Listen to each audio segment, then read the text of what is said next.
the Trump administration tried to shut down and take away very important funding for science and health research that was allocated to UCLA, over $400 million. And they got shut down by a judge in the Northern District. The courts tried to save the day there. And then the Trump administration came back and tried to reword it as a suspension instead of a termination. And of course, the court saw through that and the judge shut him down again. We're talking about the twists and turns this case has taken up in the Northern District of California today. And we're going to go into the details there and talk about how, again, the courts are the last line of defense against Trump's authoritarian efforts to try to shut down very important research and science funding that helps many of our people in this country. I'm Shant Karnikian. That's Brian Kabateck. This is Civil Action on the Legal AF Network. Hit that subscribe button if you like this content. Brian, let's talk about the Thakur versus Trump case pending in the Northern District. So let me give a little timeline background here that's important to understand this case. First of all, in late June, I think around June 23rd, the plaintiffs in this case, the Thakur case, went into court representing people affected by or involved in the UCLA money and said the administration cannot simply cut funding from research for UCLA. And the judge there in that case issued what's called a preliminary injunction. That's more than a temporary restraining order. That's an injunction for the life of the case until the case is resolved. And the order said you can't unilaterally cut off funding en masse. In other words, send out a letter that says we're just dropping $300 million in funding. Too bad, so sad, move on. And that was on, I said, the 23rd of June. On the 30th of July, and again on August 1st, the administration decided to be cute. The Trump administration decided to be cute. So they basically sent the same letter out and they gave the same rationale. And we'll talk about that in a moment. And they said, we're not ending the funding. We're just indefinitely suspending this funding. So you're not getting any more money until further notice. Yeah. So then and then what happened after that? They tried to reword it, right? Legal gymnastics. So on August 12th, they ran back into court. The plaintiffs ran back into court and they said, Your Honor, arose by any other name, right? It's the same thing. Call it a suspension, call it a termination. It's indefinite suspension. And they sought further clarification of the order. The court could have found the Trump administration in contempt. And we're going to talk about the order, but I'll just sort of cut to the chase here and not hide the lead, which is the court now has issued another order as of August 12th saying, no, you can't do this, restore the funding immediately. The only thing they could do, the Trump administration do, is give cogent, logical reasons for why they're terminating specific funding. Yeah. Not we're doing it because we don't like the policies of UCLA. Right. And I guess technically, theoretically, they can do it for all of them, but they have to provide cogent reasoning, specific reasoning for each of them, some articulable actual reason, not just, coming back with saying things like, we don't like the school's handling of protests on campus or because the school allows men to play in women's sports.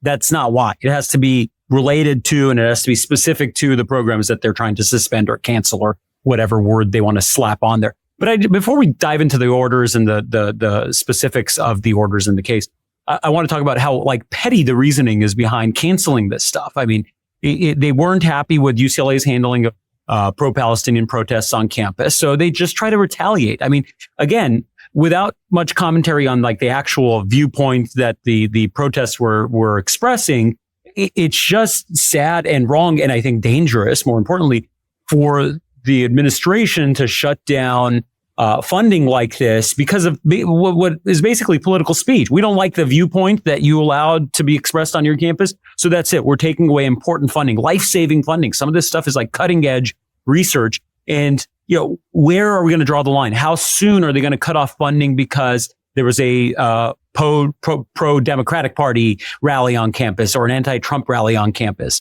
When is that coming? When is the political speech, blatant political speech, political opponent targeting coming? I mean, that's the danger here, I think.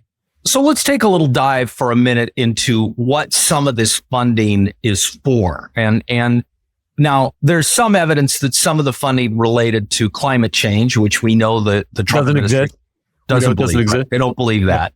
Yeah. But some of this funding goes for cancer research, infectious disease research. This is public health programs, homelessness health care, UCLA Children's Discovery. I mean, the programs that this funds, training and education, UCLA is a world-class medical and research facility that is making life-changing discoveries every single day. And when you pull this kind of money out, I mean, they have other money. There's no doubt about that. And somebody on the far right is going to say, $300 million doesn't make a lot of difference. Yeah, it makes a lot of difference. Yeah, I mean, you look at it like that, you zoom out and go, oh, it's not that much money. It's like, well, no, if you look at the individual programs, it's like pediatric training.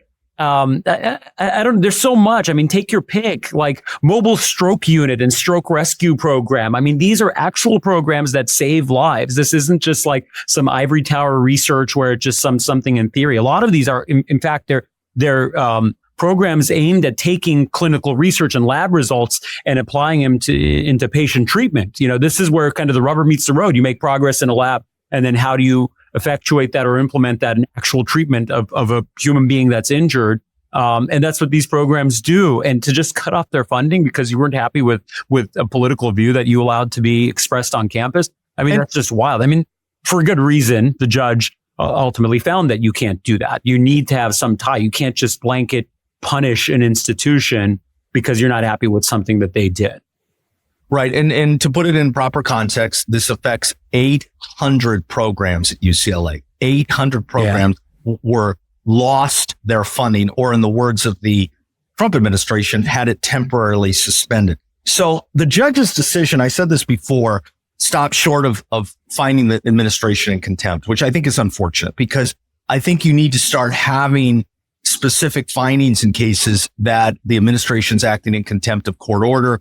This is I've appeared before probably 1,000 judges in my career, and I'm imagining this context in a different setting where the lawyer on the other side or his or her client willfully violated a court order by something cute like this. I can imagine the judge looking at him or her and saying, you obviously did something very cute. We're going to find you in contempt.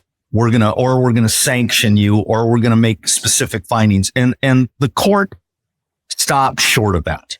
And just simply said, stop it. You can't keep doing this. Restore the money. In fact, that's the specific order, is restore the money immediately. It is hereby restored. And coming up with things like race discrimination, anti-Semitism, and of course, once again, bringing out the transgender issue. That's what they want to hang their hat on. Yeah. I also think, Shant, that this goes a little further than that, which is, I think there are two things at work here. First of all, the disdain for the intellectual class, for colleges, universities, intellectuals, people like that, because, overwhelmingly they voted against Trump. That's part of it. The other part of it is Trump's war on California.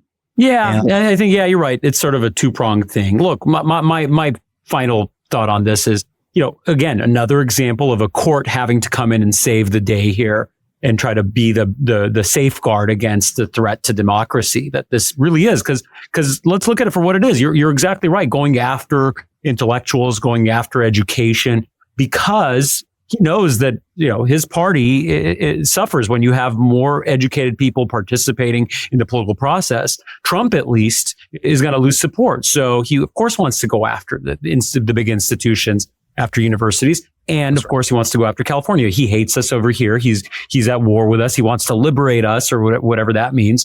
But yeah, I think it's important for the courts to have to step in, once again, shut him down. And I think they're getting shut down at every turn. So this is an interesting issue.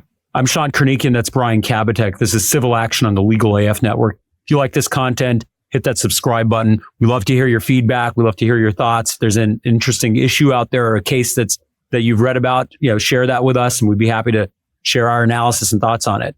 See you next time. Can't get your fill of Legal AF? Me neither. That's why we formed the Legal AF Substack. Every time we mention something in a hot take, whether it's a court filing or a oral argument, come over to the Substack. You'll find the court filing and the oral argument there, including a daily roundup that I do called, wait for it, Morning AF. What else? All the other contributors from Legal AF are there as well.